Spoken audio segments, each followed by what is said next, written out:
Sejam bem-vindos a mais um vídeo do canal Veja Essa História, agradecendo por todos aqueles que já se inscreveram, que curtiram o primeiro vídeo. Nós estamos com quase 30 inscritos e vamos tentar chegar a uma marca maior de pessoas que estejam realmente interessadas em conhecer um mínimo da história. Como eu disse anteriormente, no primeiro vídeo, não vamos entrar em detalhes, vamos fazer apenas algumas colocações breves sobre cada tema aqui tratado. Mas peço compartilhem, que curtam esse vídeo, que se inscrevam no canal, que avise as pessoas que talvez possam se interessar pelos vídeos. E hoje vamos tratar dos dois povos da chamada Antiguidade. Antiguidade ou Idade Antiga, a primeira fase da história, naquela divisão clássica que nós tínhamos da história, antiga, medieval, moderna e contemporânea. A Idade Antiga teria iniciado com a criação da escrita entre 4.000 e 3.500 a.C., na região que vamos falar hoje, que é a Mesopotâmia, pelos Sumérios. No vídeo anterior falamos que a história não se faz apenas com documentos escritos, então hoje não falamos mais do período da pré-história, aquilo que veio antes da história porque não havia escrita. Falamos em tempos ágrafos, na qual não se conhecia um código escrito.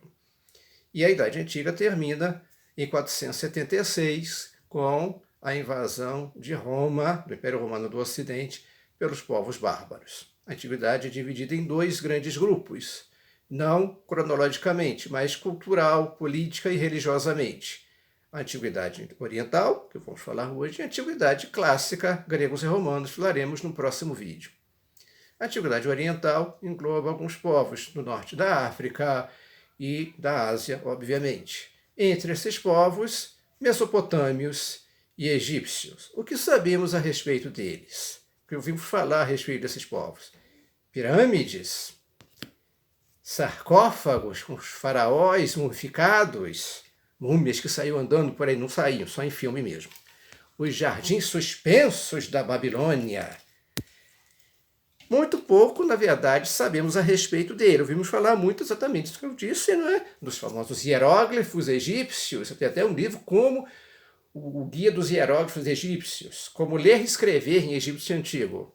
Dá para ler. Champollion descobriu a chave de decifração dos hieróglifos na Idade Contemporânea e surgiu a egiptologia, uma ciência que vai se dedicar exatamente ao estudo do Egito Antigo.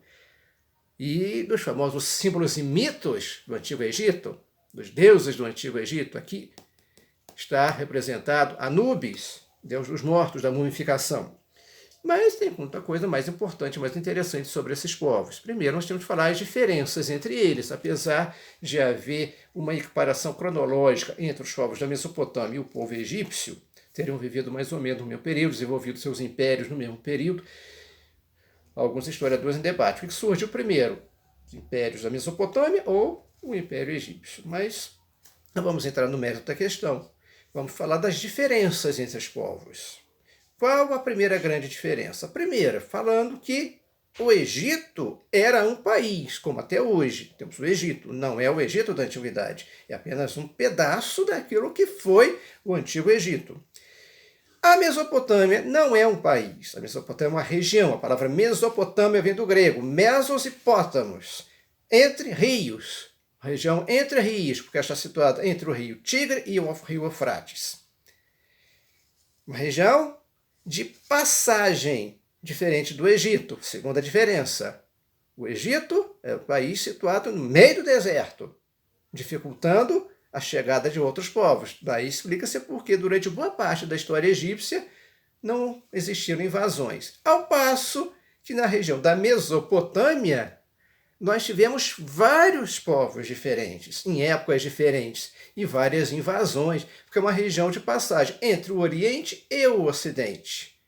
Região essa, inclusive, muito citada na Bíblia, não só Egito. Fala lá dos hebreus foram feitos escravos no Egito, mas fala-se muito mais a respeito da Babilônia, quando Nabucodonosor, bonito Nabucodonosor, tinha os nomes assim, né, estranhos, ele foi sucessor de um outro nome pior ainda, Nabopolassar.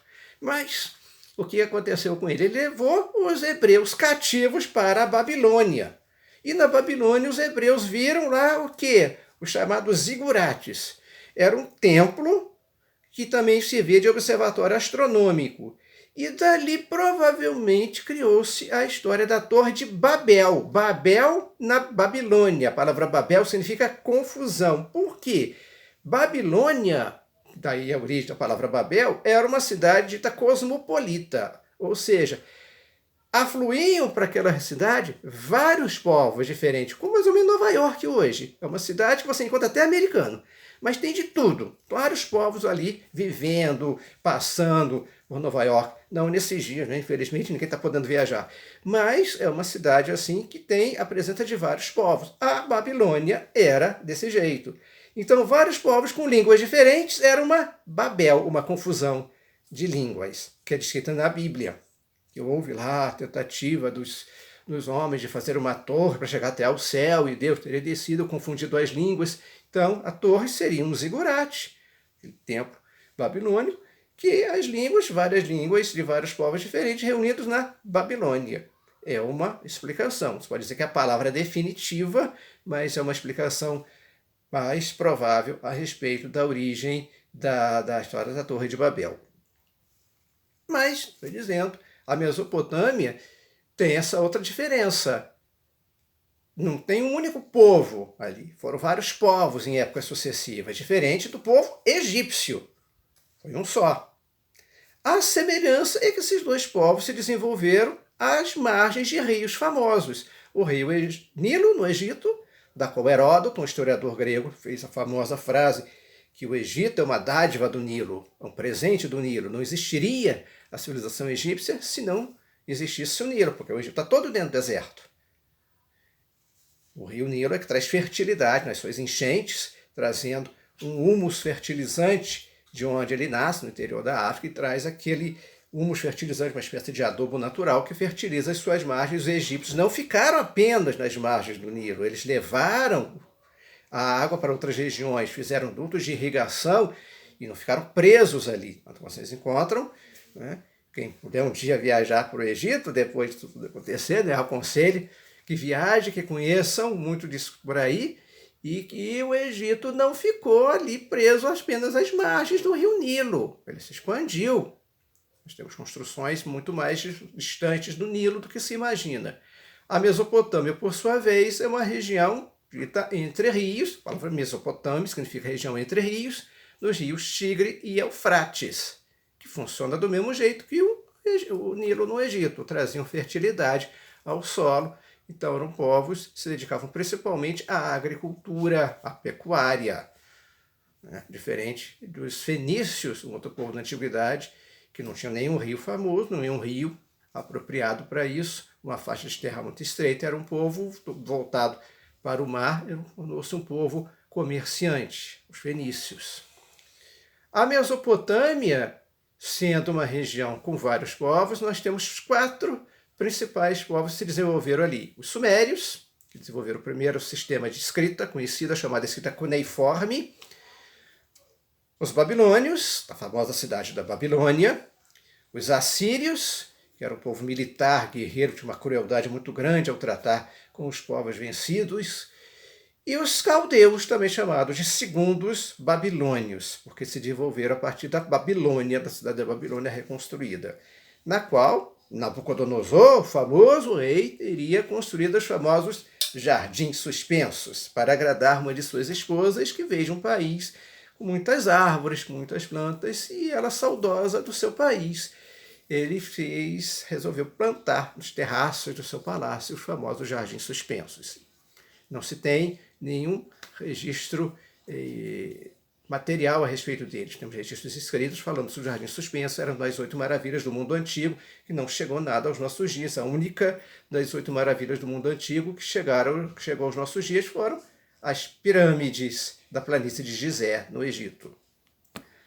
Outro detalhe interessante sobre os povos da Mesopotâmia foi a criação do primeiro código de leis escrito, o famoso Código de Hammurabi. Hammurabi, um dos monarcas, diversos povos que existiram ali, organizou esse código e falou que tinha recebido dos deuses, para que todos aqueles que tivessem que cumprir, não, os deuses que mandaram, então nós temos que cumprir, era mais fácil para ele fazer isso do que falar, eu fiz o código, vocês têm que seguir, não, foram os deuses, então convenceu. E a característica básica desse código era a chamada pena de talião. Olho por olho, dente por dente. Vai ser uma coisa pavorosa, medonha hoje para a gente, né? Uma coisa horrível, no qual se o castigo era de acordo com aquilo que a pessoa fez. Diz lá, por exemplo, um arquiteto construiu uma casa, a casa caiu, matou o proprietário, o arquiteto tem que ser morto.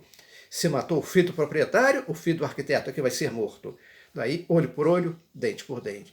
Mas explica-se porque na época havia o costume da justiça com as próprias mãos, não tinham leis. Então cada um se vingava de acordo com a sua cabeça. E o Hammurabi, pelo menos, teve o bom senso de estabelecer penas extremamente severas, rígidas, bárbaras aos nossos olhos de hoje, mas para a época já foi um avanço. É o primeiro código de leis escrito que a humanidade conheceu.